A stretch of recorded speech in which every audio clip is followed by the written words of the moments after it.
Bismillahirrahmanirrahim. Dear students, welcome to our class of operator overloading.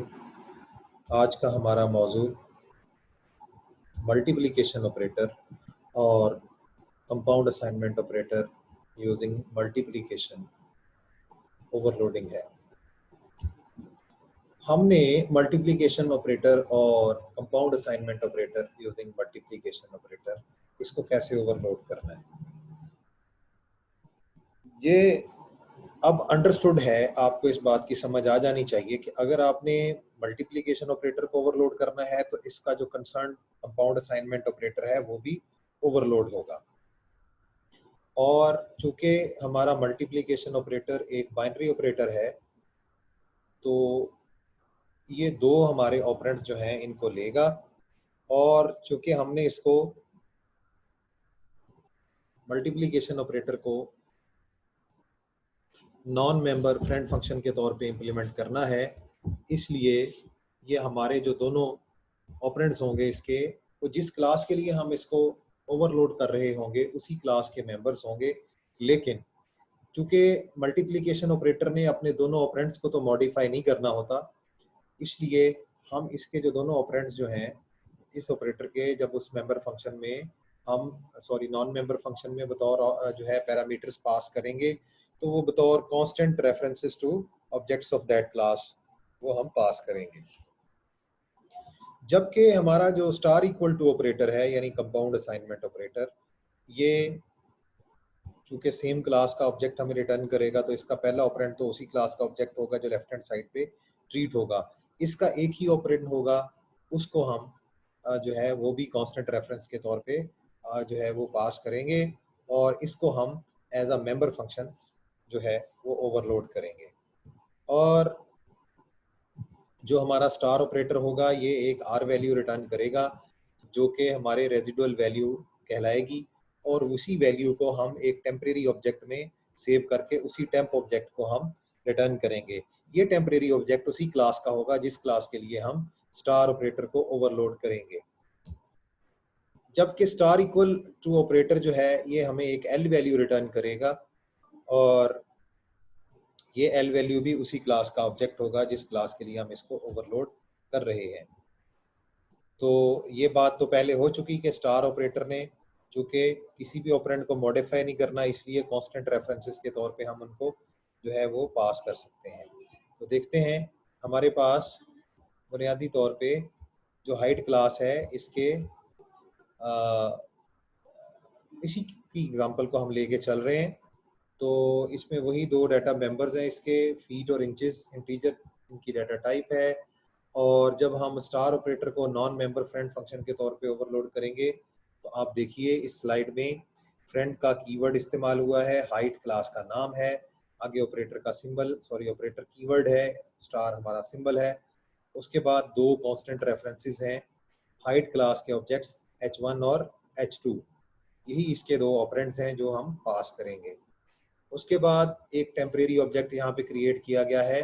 तो ये याद रखिए कि जब भी ये ओवरलोडेड जो मल्टीप्लिकेशन ऑपरेटर है ये कॉल होगा तो एक बार कंस्ट्रक्टर भी कॉल होगा और डिस्ट्रक्टर भी कॉल होगा, क्योंकि टेम्प ऑब्जेक्ट जो है उसका स्कोप जो है वो इसी ऑपरेटर के फंक्शन तक है और इसके जो रिटर्न स्टेटमेंट तक है।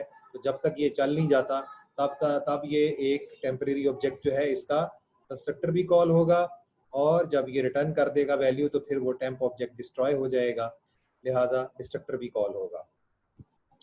तो करना क्या है, बाकी नीचे जो लाइनें लिखी हुई हैं डियर स्टूडेंट्स वो बुनियादी तौर पे प्रोग्राम लॉजिक से मुतल्लिक हैं।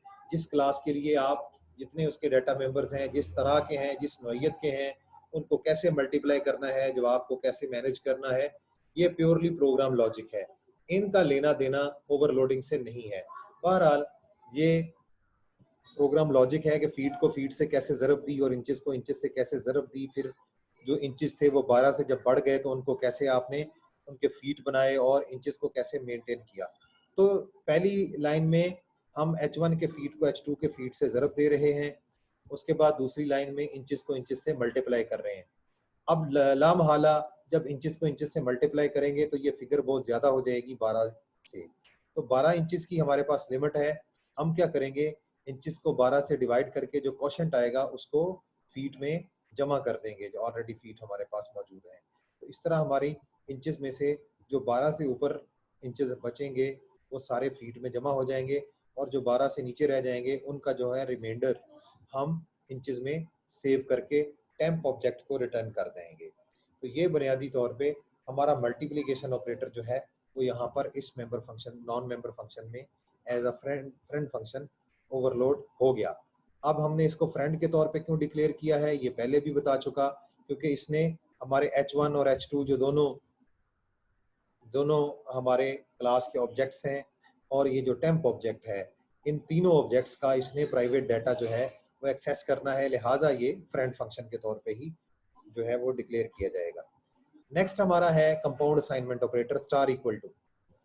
इसको एक मेंबर फंक्शन के तौर पे हम कैसे ओवरलोड करेंगे? एक क्लास होगी हाइट और इसका रेफरेंस ही ये रिटर्न करेगा, इसकी रिटर्न टाइप होगी हाइट, यानी जिस क्लास के लिए ओवरलोड कर रहे हैं, और आगे ऑपरेटर का कीवर्ड है, फिर स्टार इक्वल टू का सिंबल है, उसके बाद आगे इसका सिंगल ऑपरेंड है, क्योंकि इसका दूसरा ऑपरेंड जो है वो बाय डिफॉल्ट इसकी लेफ्ट हैंड साइड वाला ऑब्जेक्ट ही होगा, तो वो भी कांस्टेंट रेफरेंस के तौर पे पास हुआ है। अब चूंकि ये एक मेंबर फंक्शन है लिहाजा ये प्राइवेट डाटा को एक्सेस कर सकता है, वेरी सिंपल।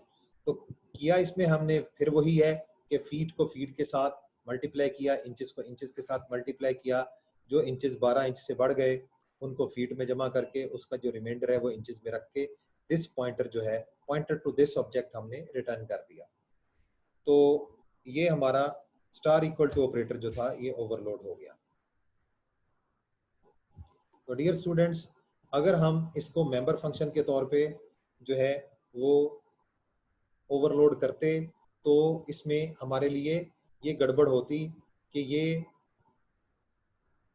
मॉडिफिकेशन जो है वो करंट ऑब्जेक्ट को चूंकि इसने मॉडिफाई नहीं करना था तो कॉन्स्ट का कीवर्ड हम इस्तेमाल ना कर सकते, अगर ना इस्तेमाल करते तो इसमें हमारी कम्प्लेक्सिटी बढ़ जाती और इसमें फिर सिंटैक्स एरर या दूसरे एरर आने का भी इसमें खदशा था।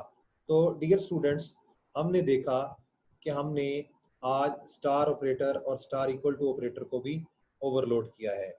फिर नेक्स्ट टाइम हम इसका इंशाल्लाह प्रैक्टिकल जो है उसके साथ हाजिर खिदमत होंगे।